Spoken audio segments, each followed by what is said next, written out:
সাভারের রাজফুলবাড়িয়া তেঁতুলঝরা ইউনিয়নে পানপাড়ায় ত্রয়োদশ জাতীয় সংসদ নির্বাচন ও গণভোট ২০২৬ ঈদ আনন্দে ভোট দিয়েছেন সকলে। বিস্তারিত বিদ্যুৎ আহমেদ, স্বাধীন বাংলা নিউজ লাইভ। দেখেছেন যে বিগত সময় ফ্যাসি সরকার শেখ হাসিনা দোসর যখন ক্ষমতায় ছিল ঠিক সেই সময়টায় এই এই এই কক্ষে বা এই জায়গাটাতে নির্বাচনে অংশগ্রহণ করতে পারেনি। তবে আজকে মনে হয় একটা যে হিন্দু মুসলিম বৌদ্ধ খ্রিস্টান এবং যাই বলেন না কেন মানে একটা তাদের উৎসব মুখরিত এরকমভাবে আমরা দেখতে পাচ্ছি যে এখানে তারা আনন্দের সাথে ভোট দিচ্ছেন।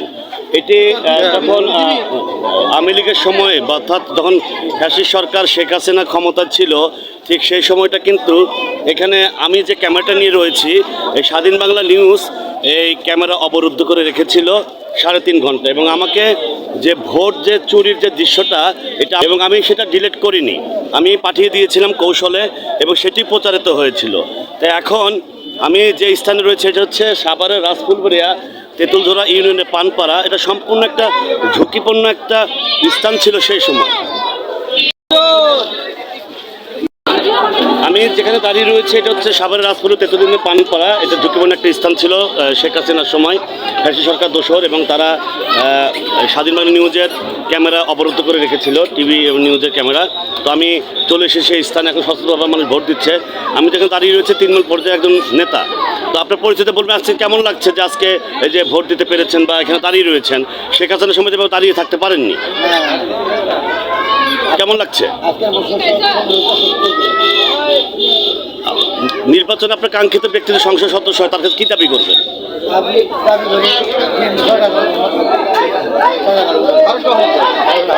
সে যখন উঠবে তখন দেখতে পাচ্ছে যে সচেতনভাবে সবাই এখানে ভোট দিতে পেরেছেন এবং কোনো অপ্রীতিকর ঘটনা ঘটেনি। এখানে র্যাব, পুলিশ, বিজেপি টহল এবং রয়েছে, অব্যাহত রয়েছে এবং তারা সর্বদাই কাজ করে যাচ্ছেন। আর নিরাপত্তা বেষ্টনীর মধ্য দিয়েই সুন্দরভাবে পরিবেশে কিন্তু ভোট চলছে।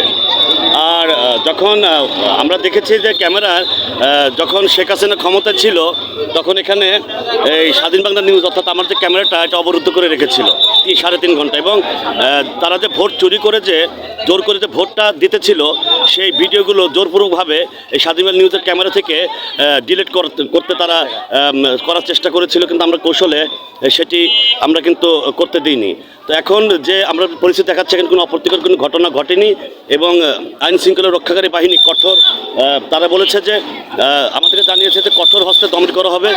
যদি কোনো অপ্রীতিকর ঘটনা ঘটাতে চেষ্টা করে তাহলে আইন শৃঙ্খলা রক্ষাকারী বাহিনী, র্যাব, বিজিবি, সেনা সদস্য এবং যে সমস্ত কর্মকর্তা এবং যে সমস্ত রয়েছে প্রশাসন রয়েছে তারা কঠোর হাতে দমন করবে। তবে তারা বলেছে যে আমরা সুষ্ঠুবৎ নির্বাচনটা দিব যাতে করে এই বাংলাদেশটা যাতে করে আবার সুন্দরভাবে তারা সরকার গঠন করে জনগণের কাঙ্ক্ষিত ব্যক্তিকে ভোটে নির্বাচিত করে তারা তাদের মাধ্যমে এই দেশটাকে এগিয়ে নিয়ে যাবে। এটি হচ্ছে তাদের প্রত্যাশা। তো আপনারা দেখতে পাচ্ছেন যে আসলে বিজেপির একটি টহল দল এসেছেন, তারা তাদের দায়িত্ব পালন করছেন এবং জামাত ইসলামের বিভিন্ন কর্মীদেরকে নিয়ে জজমে নাটক করে জঙ্গি সাজিয়ে যে হত্যা করেছে। এখন এই যে যে সরকার রয়েছে, যিনি দায়িত্বে রয়েছে ডক্টর ইউনূস, এখন যে নির্বাচনটা হচ্ছে এই নির্বাচনটাকে আজকের দৃশ্যটাকে কেমন মনে হচ্ছে আপনার কাছে? সর্বপ্রথম বলবো আল্লাহর কাছে লাখো কোটি শুকরিয়া যে আল্লাহ তাআলা আমাদেরকে একটি সুষ্ঠু নির্বাচনে অংশগ্রহণ করার সুযোগ দিয়েছে। আজ থেকে 5 বছর আগে একটা সুষ্ঠু নির্বাচন হবে বাংলাদেশে এটা কল্পনা দিতে, কিন্তু আল্লাহর কি রহমত এটা হয়ে গেল। শেখ হাসিনা সরকার তাদের স্বৈরাচারী আচরণের করে বাংলাদেশি মানুষ তাদেরকে প্রত্যাখ্যান করেছে, এই জন্য তারা সর্বপতন হয়েছে এবং তারা ভারতে চলে গিয়েছে। এখানে আমরা দেখতে পাচ্ছি পরবর্তীতে আরেকটি দল শেখ হাসিনার কায়দায় পরবর্তীতে তারা বাংলাদেশে তাদের বিভিন্ন ধরনের অত্যাচার করার চেষ্টা করছে।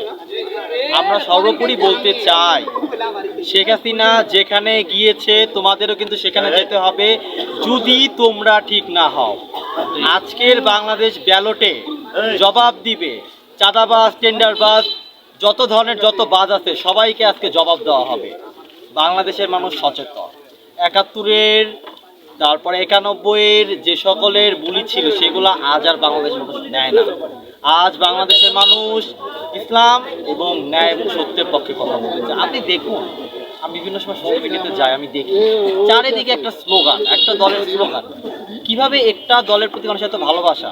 এর পিছনে অন্যতম একটি কারণ হচ্ছে তাদের কর্মকাণ্ড। আমি চ্যালেঞ্জ করে বলতে পারবো, বাংলাদেশে একটি দল এমন একজন এমপি প্রার্থী নেই যিনি চাঁদাবাজি টেন্ডারবাজির সাথে জড়িত নন।